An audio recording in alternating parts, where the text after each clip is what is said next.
মুহাম্মদ সাল্লাল্লাহু আলাইহি ওয়াসাল্লাম জিব্রাইল আলাইহিস সালামের মাধ্যমে জানতে পারলেন যে তার প্রিয় সাহাবী হযরত বিল্লাল রাদিয়াল্লাহু তাআলা আনহু মাত্র 7 দিন বাঁচবেন। 7 দিন পরেই তিনি ইন্তেকাল করবেন। আল্লাহ তাআলার পক্ষ থেকে এরকম সংবাদ পেয়ে হযরত মুহাম্মদ সাল্লাল্লাহু আলাইহি ওয়াসাল্লাম হযরত আলী ও ওমর রাদিয়াল্লাহু তাআলা আনহুমাকে খবর দিলেন। তারা আসার পর বললেন, হে আমার সাহাবীরা, আমি জানতে পারলাম আমার প্রিয় সাহাবী হযরত বিল্লাল আর মাত্র 7 দিন বেঁচে থাকবে। 7 দিন পরেই এ দুনিয়া থেকে সে চিরতরে বিদায় নেবে। কিন্তু আমি জানি আমার এই সাহাবী এখনও বিবাহের সুন্নত আদায় করেনি। তাই তোমরা যাও, মদিনার প্রতিটি ঘরে ঘরে খুঁজে দেখো আমার এই প্রিয় সাহাবীর সাথে কোনো মেয়ের পিতা তার কন্যাকে বিবাহ দিতে সম্মত কিনা। তবে সেই পিতাকে তোমরা অবশ্যই বলে দিবে যে বেলাল আর মাত্র 7 দিন বাঁচবে। রাসূল সাল্লাল্লাহু আলাইহি ওয়াসাল্লামের এই নির্দেশ পাওয়ার পর হযরত আলী রাদিয়াল্লাহু তাআলা আনহু ও হযরত ওমর রাদিয়াল্লাহু তাআলা আনহু হযরত বিলাল রাদিয়াল্লাহু তাআলা আনহু এর জন্য পাত্রী খোঁজার উদ্দেশ্যে বের হয়ে পড়লেন। তারা বিবাহযোগ্যা কন্যার পিতাদেরকে বলতেন, হযরত মুহাম্মদ সাল্লাল্লাহু আলাইহি ওয়াসাল্লাম তার প্রিয় সাহাবী হযরত বিল্লালের জন্য পাত্রী খুঁজছেন। আপনারা কেউ কি আপনাদের কন্যাকে বিল্লালের সাথে বিয়ে দিতে রাজি আছেন?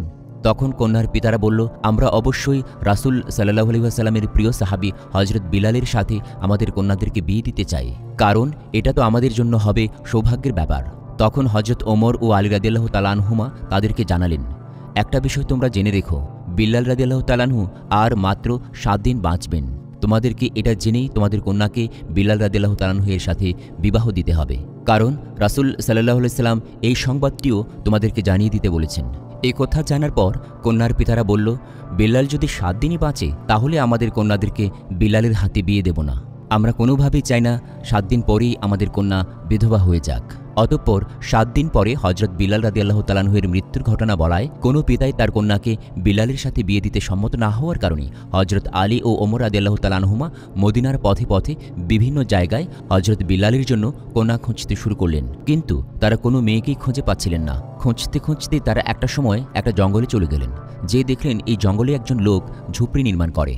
তাকে জিজ্ঞেস করলেন, আপনার কি বিবাহযোগ্য কন্যা আছে? তাদেরকে দেখে ওই ব্যক্তি বলল, হে আল্লাহর প্রিয় বান্দাগণ, আপনারা আমার মতো নিতান্ত একজনের বাড়িতে কেন আগমন করলেন, আমি কি জানতে পারি? প্রতি উত্তরে তারা বললেন, আমরা রাসূল সাল্লাল্লাহু আলাইহি ওয়াসাল্লামের নির্দেশে হযরত বিল্লালের জন্য একজন পাত্র খুঁজছি। তখন সেই ব্যক্তিটি বলল, যদি তাই হয় তাহলে আমার একজন উপযুক্ত কন্যা আছে। আল্লাহর রাসূল সাল্লাল্লাহু আলাইহি ওয়াসাল্লামের প্রিয় সাহাবী বিল্লাল রাদিয়াল্লাহু তাআলা আনহু এর মতো একটা ছেলের কাছে আমার কন্যাকে যদি বিবাহ দিতে পারি তাহলে তো মনে করি সেটা আমার জন্য সৌভাগ্যের বিষয়। এরপর হযরত আলী ও ওমর রাদিয়াল্লাহু তাআলা আনহুমা বললেন, দেখুন, একটি শর্ত আছে। রাসূল সাল্লাল্লাহু আলাইহি ওয়াসাল্লাম বলেছেন আপনাকে যেন সে বিষয়টি জানাই। বিল্লাল রাদিয়াল্লাহু তাআলা আনহু মাত্র 7 দিন বাঁচবেন, এরপর তিনি এই দুনিয়ার মায়া ত্যাগ করে চলে যাবেন। এ কথা শুনে ওই ব্যক্তিটি বলল, না, তাহলে আমি আমার মেয়েকে হযরত বিল্লাল রাদিয়াল্লাহু তাআলা আনহু এর কাছে বিবাহ দেব না।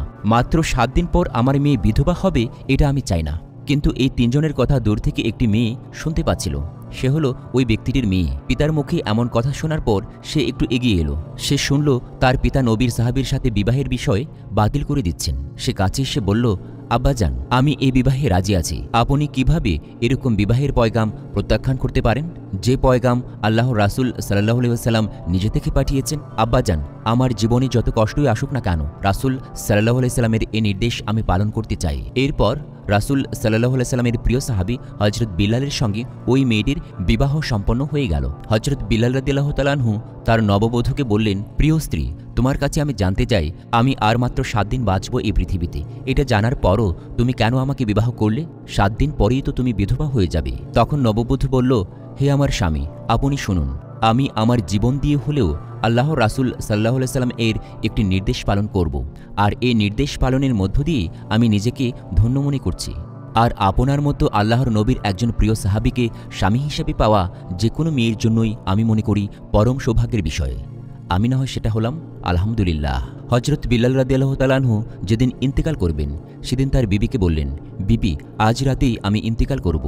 ইন্তেকালের পূর্বে আমার মনে হচ্ছে আমি কিছু রুটি খাবো, অতএব তুমি প্রতিবেশীর বাড়ি থেকে কিছু আটা এনে আমার জন্য রুটি তৈরি করো। হযরত বিল্লাল রাদিয়াল্লাহু তাআলা আনহু এর কথা মতো তাঁর স্ত্রী মোট 7টি রুটি তৈরি করলেন এবং রুটিগুলো হযরত বিল্লাল রাদিয়াল্লাহু তাআলা আনহু এর সামনে রাখলেন। এমন সময় ঘরের বাহিরে একজন ভিক্ষুক ডাক দিয়ে বলল, হে বাড়ির কর্তা, আমি কয়েকদিন যাবৎ কিছু ভক্ষণ করিনি, আমি প্রচণ্ড ক্ষুধার্ত, দয়া করে আমাকে কিছু খাবার ভিক্ষাদান করুন। বিল্লাল রাদিয়াল্লাহু তাআলা আনহু যখন দেখলেন তার দরজার মুখে এরকম ক্ষুধার্ত ভিক্ষুক, তিনি মৃত্যুর আগে শেষ ইচ্ছাটা পূরণ না করে সেই ভিক্ষুককে রুটিগুলো দিয়ে দিলেন। সেই ভিক্ষুক হজরত বিলাল রাদিয়াল্লাহু তাআলা আনহু এর ঘরের সামনেই সেই রুটিগুলো ভক্ষণ করতে শুরু করল। যখনই হজরত বিলাল রাদিয়াল্লাহু তাআলা আনহু এর জান কবজের সময় হয়ে গেল, তখনই মালাকুল মউত হজরত আজরাইল আলাইহিস সালাম উপস্থিত হলেন। আজরাইল আলাইহিস সালাম যখন ঘরে ঢুকতে যাবেন, তখন দেখলেন ঘরের দরজার বাইরে একজন ফকির পথ আটকে বসে আছে। আজরাইল আলাইহিস সালাম বললেন, হে ফকির, তুমি এভাবে ঘরে ঢোকার পথ আটকে আছো কেন? আমাকে ঘরে প্রবেশ করতে দাও। আল্লাহ রাব্বুল আলামিন আমাকে আদেশ করেছেন আমি যেন বিল্লালের জান কবজ করে নিয়ে যাই। তখন সে ফকির হজরত আজরাইল আলাইহিস সালামকে বলল, হে আজরাইল আলাইহিস সালাম, তুমি কি জানো না কারো খানা খাওয়ার সময় কাউকে বিরক্ত করতে হয় না? তুমি কি দেখতে পাচ্ছ না আমি এখানে বসে রুটি খাচ্ছি? যখন সে ফকির কোনোভাবেই দরজা ছেড়ে যাচ্ছিল না, তখন হজরত আজরাইল আলাইহিস সালাম আল্লাহ তাআলার দরবারে ফিরে এসে বললেন, হে আল্লাহ, আমি আপনার প্রিয় বান্দা হজরত বিল্লালের জান কবজ করতে গিয়েছিলাম, কিন্তু ঘরে ঢুকতে পারিনি, কারণ ঘরে ঢোকার রাস্তায় একজন ফকির বসে রুটি খাচ্ছিল। আমি তাকে অতিক্রম করে ওখানে যাইনি। ওই ফকিরের জন্য আমি বিল্লালের ঘরে ঢুকতে পারিনি, ফলে আমি হজরত বিল্লালের জান কবজ করতে পারিনি। তখন আল্লাহ রাব্বুল আলামিন হজরত আজরাইল আলাইহিস সালামকে বললেন, হে আজরাইল, হজরত বিল্লালের দরজার মুখে যে আহার করছে সে আমার অত্যন্ত প্রিয় একজন বান্দা। অতএব খবরদার, তুমি তার সাথে কোনো প্রকার বেয়াদবি করবে না। তুমি যাও, যে তাকে আদবের সাথে জিজ্ঞাসা করো সে কি চায়। যদি তার কোনো দাবি থাকে তবে তার দাবি পূরণ করেই হজরত বিল্লাল রাদিয়াল্লাহু তাআলা আনহুর জান কবজ করবে। আল্লাহ তাআলার নির্দেশ পেয়ে হজরত আজরাইল আলাইহিস সালাম আবার হজরত বিল্লাল রাদিয়াল্লাহু তাআলা আনহুর বাড়ির সামনে আসলেন। এসে যথারীতি দেখল হজরত বিল্লাল রাদিয়াল্লাহু তাআলা আনহুর দরজার মুখে সেই আল্লাহর বান্দা বসে বসে রুটি খাচ্ছে। তখন হজরত আজরাইল তাকে বলল, হে আল্লাহর প্রিয় বান্দা, বলো তুমি কি চাও, বলো তুমি কি চাও। কি করলে তুমি হজরত বিল্লাল রাদিয়াল্লাহু তাআলা আনহুর ঘরের দরজার মুখ থেকে সরে যাবে? আল্লাহ রাব্বুল আলামিন বলেছেন, তুমি যা চাইবে তাই পালন করা হবে। তখন সে ফকির বলল, বিল্লাল আমাকে 7টি রুটি দান করেছে, আর আল্লাহ তাআলা বলেছেন যে 1 গুণ দান করল তা 10 গুণ হয়ে যাবে। আর আমি চাই এই 7টি রুটির বিনিময়ে বিল্লালকে 70 বছর হায়াত দান করা হোক। এই কথা শুনে হজরত আজরাইল আলাইহিস সালাম বললেন, এটা তো অসম্ভব। আল্লাহ রাব্বুল আলামিন আমাকে হজরত বিল্লালের জান কবজ করতে পাঠিয়েছেন, আমি কিভাবে তার হায়াত বাড়াবো? অতএব তার জান কবজ করে আল্লাহ তাআলার হুকুম আমাকে পালন করতেই হবে। এছাড়া অন্য কিছু আমার কাছে চাও। এছাড়া তুমি যা চাইবে তাই আল্লাহ রাব্বুল আলামিন তোমাকে দান করবেন। তখন সে ফকির বলল, দেখো, আমি এছাড়া আর কিছুই চাই না। দুনিয়ার কোনো ধন সম্পদ বা পার্থিব কোনো সুখ শান্তির আশা আমার নেই। আমি চাই রাসূল সাল্লাল্লাহু আলাইহি সাল্লামের প্রিয় সাহাবী হজরত বিল্লালের হায়াত 70 বছর পর্যন্ত বৃদ্ধি করে দেয়া হোক। তখন আজরাইল আলাইহিস সালাম বললেন, তোমার এ দাবি আমি কোনোভাবেই পালন করতে পারবো না। আল্লাহ তাআলা হজরত বিল্লালের জান কবজ করার জন্য আমাকে পাঠিয়েছেন, অতএব আমাকে তার জান কবজ করতেই হবে। তখন সে ফকির বলল, আজরাইল, আল্লাহ তাআলা পারেন না এমন কোনো কাজ নেই। আল্লাহ তাআলা যদি হজরত বিল্লালের হায়াত 70 বছর বৃদ্ধি না করেন, তাহলে আমি 70 বছর পর্যন্ত হজরত বিল্লালের দরজার মুখেই বসে রুটি বক্ষণ করব। এভাবে তুমি হজরত বিল্লালের ঘরেও প্রবেশ করতে পারবে না, আর তার জানও কবজ করতে পারবে না, কারণ আমি এখান থেকে সরব না। রাসূলুল্লাহ সাল্লাল্লাহু আলাইহি সাল্লাম এক হাদিসে বলেছেন, এই দুনিয়াতে আল্লাহ তাআলার এমন কিছু বান্দা রয়েছেন, যদি তারা আল্লাহ তাআলার নামে শপথ করে এমন কোনো কথা বলে দেন, তবে আল্লাহ তাআলা অবশ্যই সেই বান্দার দাবি পূরণ করেন। হজরত বিল্লালের দরজার সামনে যে ফকির বসেছিলেন তিনি ছিলেন আল্লাহ ও তার রাসূলের পাগল হজরত ওয়াইস করনী রাহমাতুল্লাহ আলাইহি। হজরত ওয়াইস করনী রাহমাতুল্লাহ আলাইহি যখন হজরত বিল্লালের হায়াত বৃদ্ধির দাবি করে বসলেন, তখন আল্লাহ রাব্বুল আলামিন এ দাবি আর পূরণ না করে পারলেন না। তখন আল্লাহ তাআলা হজরত আজরাইল আলাইহিস সালামকে ডাক দিয়ে বললেন, হে মালাকুল মউত আজরাইল, আমার প্রিয় বান্দা ওয়াইস করনী একটি দাবি করে বসেছে, আর আমি এই দাবিটি পূরণ করব না, এটা কি করে সম্ভব? হে আজরাইল, তুমি ফিরে আসো। আমি আমার বান্দা ওয়াইস করনীর দাবি মঞ্জুর করে হজরত বিল্লালের হায়াত 70 বছর বাড়িয়ে দিলাম। একদা হজরত ওমর ফারুক রাদিয়াল্লাহু তাআলা আনহু হজরত আলী রাদিয়াল্লাহু তাআলা আনহুকে সাথে নিয়ে কুফা নগরীতে গমন করলেন। তিনি কুফা নগরীতে যে কুফাবাসীকে লক্ষ্য করে বললেন, হে কুফাবাসীগণ, তোমরা কি কেউ আমাকে ওয়াইস করনীর সন্ধান দিতে পারো? কারণ আল্লাহর রাসূল সাল্লাল্লাহু আলাইহি সাল্লামের একটি বিশেষ নির্দেশ পালন করার জন্য আল্লাহর এই প্রিয় বান্দাকে আমাদের বিশেষ প্রয়োজন। তখন কুফাবাসীরা বলল, হুজুর, আমরা এমন কোনো ব্যক্তিকে তো চিনি না। ওমর রাদিয়াল্লাহু তাআলা আনহু তাদেরকে বললেন, তোমাদের মধ্যে এমন কেউ কি আছে যার বাড়ি কর এলাকায়? ওমর রাদিয়াল্লাহু তাআলা আনহুর এই কথা শুনে একজন ব্যক্তি দাঁড়িয়ে গেল। সে বলল, হুজুর, আমার বাড়ি কর এলাকায়। ওমর রাদিয়াল্লাহু তাআলা আনহু তখন বললেন, তুমি কি ওয়াইস করনী নামে কোনো ব্যক্তিকে চেনো? হুজুর, আমি একজন ব্যক্তিকে চিনি, তবে আপনারা যাকে খুঁজছেন সেই ওই ব্যক্তি কিনা আমি সেটা জানি না। সে একজন পাগল প্রকৃতির লোক। মানুষেরা যখন হাসে তখন সে কাঁদে, আর মানুষেরা যখন কাঁদে তখন সে হাসে। সে উট চড়িয়ে দিন অতিবাহিত করে, তার জামা কাপড়গুলো ছেঁড়া ও ময়লা, তবে সবসময় সে মানুষের দৃষ্টির অন্তরালে থাকে। হজরত ওমর রাদিয়াল্লাহু তাআলা আনহু তখন সে ব্যক্তিকে বললেন, তোমরা আমাকে সেই ব্যক্তির কাছে নিয়ে চলো। আমরা এমন নবী করিম সাল্লাল্লাহু আলাইহি ওয়াসাল্লাম তার সকল নিদর্শন আমাদের কাছে বলে দিয়েছেন।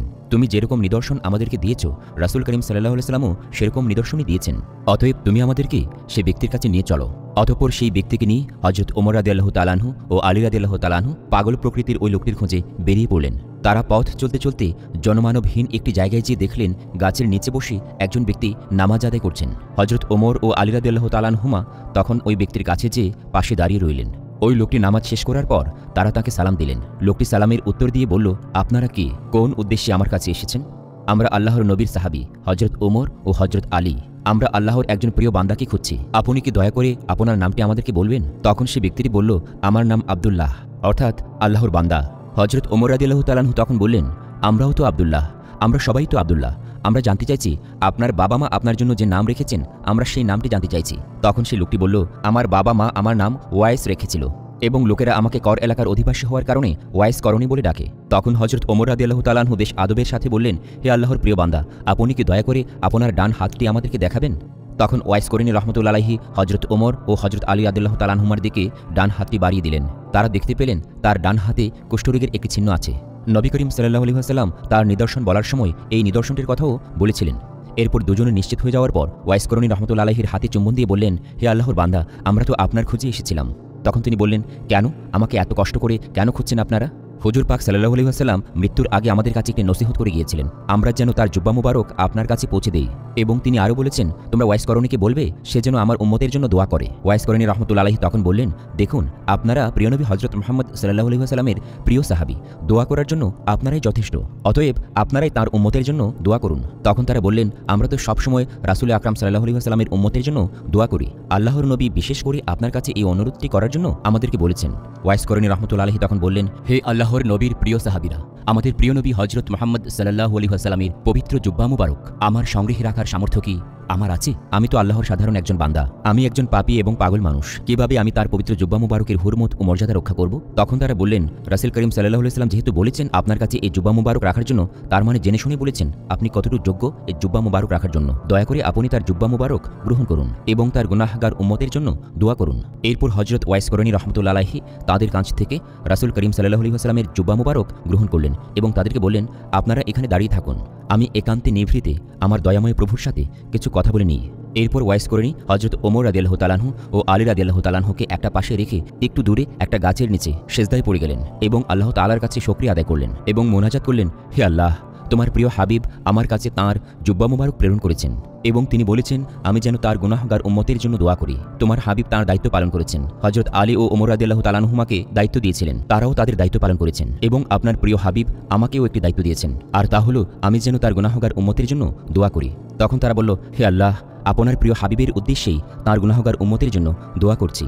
দয়াময়, আপনি তার সকল গুনাহগার উম্মতদের ক্ষমা করে দিন। ওয়াইস করণী রাহমাতুল্লাহি আলাইহির এই মোনাজাতের পরিপ্রেক্ষিতে আল্লাহ তাআলা বললেন, হে ওয়াইস, তুমি সিজদা থেকে মাথা উঠাও, তোমার এই দোয়ার বরকতে আমি উম্মতে মুহাম্মদের একটি অংশকে ক্ষমা করে দিলাম।